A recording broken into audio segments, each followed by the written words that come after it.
I was wondering that, you know how you say you attract everything to you by your energy and your like energies and things? Yeah. And, you know, I find that I attract myself to some people and I'm like, whoa, what am I doing to attract that? Well, you see, the thing is, everyone, including you, everyone is a mixed bag. And so you have so many positive aspects, and so do they. And you have some negative aspects, and so do they. And so it just depends on what's active in you really recently, like now. Mm-hmm. First, we want to say that every thought that has ever been thought still exists. But all of them are not active in your vibration right now. So your point of attraction, the convergence of you meeting up with your inner being, is happening now. And it's about what's active in you now. Now, it's fair to say that what's active in you now is probably a lot like what was active in you a minute ago or an hour ago. Most people get up, get a vibration started, and then it just gains momentum through the day. And it's logical, because most people, we love you so much, but you often get up in the morning and you start thinking about the things that were troubling you yesterday. So you continue the momentum. You don't need to, you don't have to. In fact, when you first wake up, that's your best opportunity to not do that. Whatever it is that's active in you, that's what you are rendezvousing with. And so if you get focused on something and get it really active in your vibration, it will show up not just in one person, but in a lot of people around you. Mm-hmm. And so it's fair to say that personality-wise, you are rendezvousing with people based upon what is usually active within you. And that means you can do something about it. You can't control others, and don't try, because it will drive you crazy. But you can control your vibration. So if there's someone unlovable and your attention to them is causing you concern or worry or discomfort or discord, do anything and everything you can to get them out of your mind, or bridge the way you feel about them. It's usually easier to get them out of your mind unless you live with them. This is usually strangers. I work in a very public place, so someday I try to think of it as a playground when I go to work. We're just going to ask you about that, because that's a really good mindset for you. Because if you're feeling playful about the people that you will be interacting with, then you probably have mostly positive interactions. But if the public annoys you, then the most annoying among them will make their way right to you. And that's what happens. It's true. Yeah. It is true. Yes. I did learn a good lesson the other day. I had a situation that was very annoying, well, where'd that come from? And the other person that was helping that person came to me very upset. I said, oh, you know what, just ignore them. There's people like that everywhere. Just don't even think about it. Just go do your work and forget it. So I felt like I taught myself something there through him. It's easier to do when it's happening to somebody else. Yeah, it is. It is. In other words, it's really easy, but that's because you're not personally, and by personally we mean vibrationally in this moment, invested in it. Right.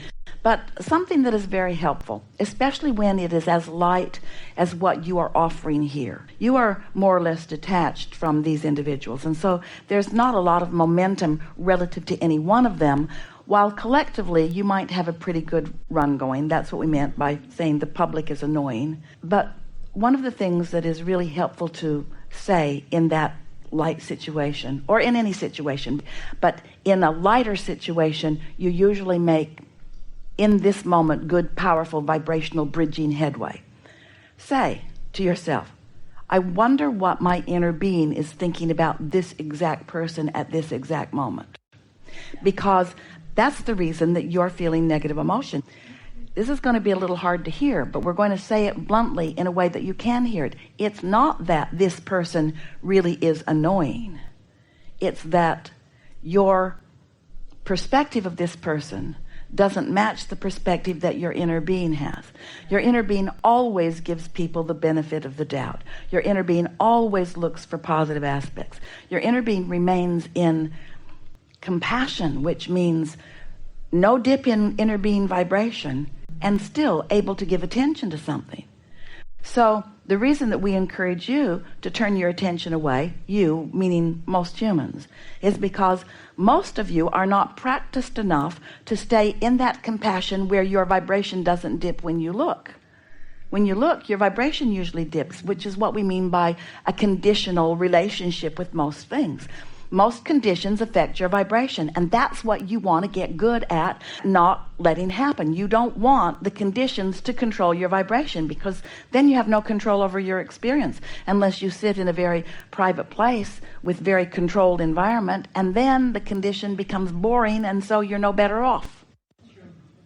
And so your options really are find positive aspects, and if you can't, change the subject. And then the next morning, wake up with an even clearer intention, because in this day of annoyance, you put more engines on your train going that way that say, I want to have better days. I want to have smoother rides. I don't want so much bumpiness. I want to feel better in my day. I want more harmony around me.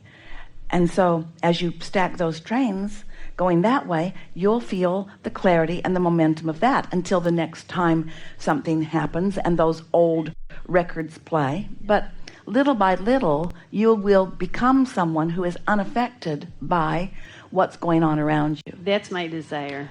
You know, we like that because for most people, the majority of their vibrational output is because of what they are observing, which means the current state of their manifestations is getting most of their attention, which means their manifestations can't evolve into more preferred. If you're just looking at what is, then you're offering a vibration about what is, and you're just going to get more of what is. Different faces, different places, but essentially the same thing.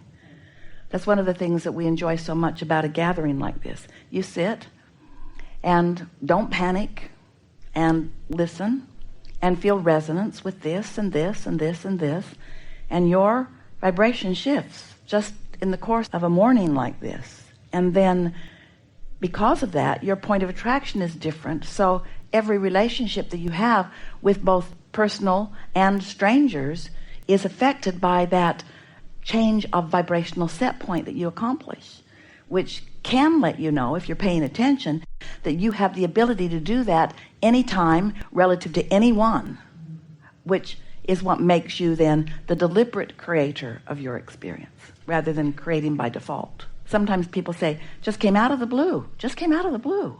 This thing I didn't want. And we tease you, we say it didn't come out of the blue, it came out of the oblivious. It came out of your insensitivity to your own emotions, your unwillingness to acknowledge that your emotions are guiding you about what you want, and you have the ability to guide your thoughts in the direction of what your emotions are letting you know that you prefer. Isn't it interesting? So something's really bothering you, or someone's really bothering you, and the first tendency is, you need to change because you're really bothering me. And then we don't help you out in that, because we say they don't need to change, and in most cases they can't change. But you can focus differently, and you can attract change from them or different people around you, but you really got to give up depending on the change in others for you feeling good, because it's not going to happen. And even if it does, it just trains you into needing more people to be like that until you become a very demanding person. These people please me, be more like them. Mm-hmm. Something more? Yeah, I have one more question. And you introduced it when you said you get your money's worth. I feel very worthy. I am a good person, and it's not that I don't feel self-worth. But I have a hard time accepting money from people for things that I feel were given to me that I didn't pay for. I know I'm the one being resistant. Okay, so there's so much to talk about relative to this. One of the practical points of view around that is that Jerry and Esther, when they first began this work, they met us in 1985. And Esther made Jerry promise that he wouldn't tell anyone because she just thought it was weird. And he kept his promise for a short while. And then things sort of got out of hand. And so they sat with us, Jerry asking the questions, wanting to know what to do about that. Because, first of all, there's a lot involved in moving from place to place and getting things the way you want them. But also, they wanted to know what was an appropriate amount to ask for. And we said to them, it doesn't need to be this way, but in your economic world, it is this way. Most people expect value according to what they've paid. And so you want to set your price at a place that makes them expect value, but not so far that it produces hardship or prevents anyone from coming. So Jerry set out to create a series of things that cost nothing. And then he set out to create a series of things that cost very little. He always said, you can buy a book for $15 and everything that Abraham ever has to say is in this one book. You don't need all 10 books, because Abraham says the same thing over and over again. The laws of the universe don't change. Clever ways of explaining it to you do. And as your experience evolves, then we do get broader and deeper, but really. And so it's not so much, if you are looking at it the way we were helping them to see it, it's not so much about what's happening to you. It's about what's happening to them. What is most likely to put most people in the place of receiving the most that they can receive. And so Jerry's always very fair-minded. He wanted to make sure that it was equal opportunity to anyone who wanted to come. He didn't ever want anybody to save any seats for anyone. He didn't want there ever to be any advantages over one. And we explained to him on many occasions that the law of attraction is always fair. In other words, as you look out into the world, you often see things that do not appear to be even. But law of attraction is always fair, meaning that whatever it is you're offering is always coming back to you. And so we don't think that this is a subject of worthiness so much as it is a subject of, it's easy to respond to how others are feeling. Someone may want very much something that you have to offer and not right now have whatever it is that you are asking for them to give you in exchange for it. But if you then say to them, well, therefore it will be a different price for you, or therefore there will be no price for you, there's another message that you're giving to them, which says, I do for you what I see you cannot do for yourself, which is a message of disempowerment that is not in alignment with what your inner being knows to be. So what we encourage you to do is to feel around until you find something that sits well with you, which means your inner being is resonating with it. And then don't listen too much to the others. Esther gets letters every day that say to her, you know, you charge less than anybody else doing this kind of work. And Esther says, I'm fine with this. And Esther gets letters from people that say, you know, you charge so much that I can't come. There are so many people that have so many opinions about each and everything that you will ever do, that if you get yourself all twirled up in trying to be the path of least resistance for them, then you'll get your eye off your ball and you will forget who you are, and then you'll have stress in your vibration and your point of attraction will be negatively impacted. And so I get that. We're It's so totally teasing yesterday. We said we think you should call Facebook Nosebook, because you've become a world that sort of has your nose in what's going on with everyone, and it doesn't serve you unless you're really solid in your alignment, because it's really easy to let whatever it is that you're giving your attention to be the reason that you are offering the vibration that you're offering, and then your point of attraction is affected by default. Helpful? wonderful.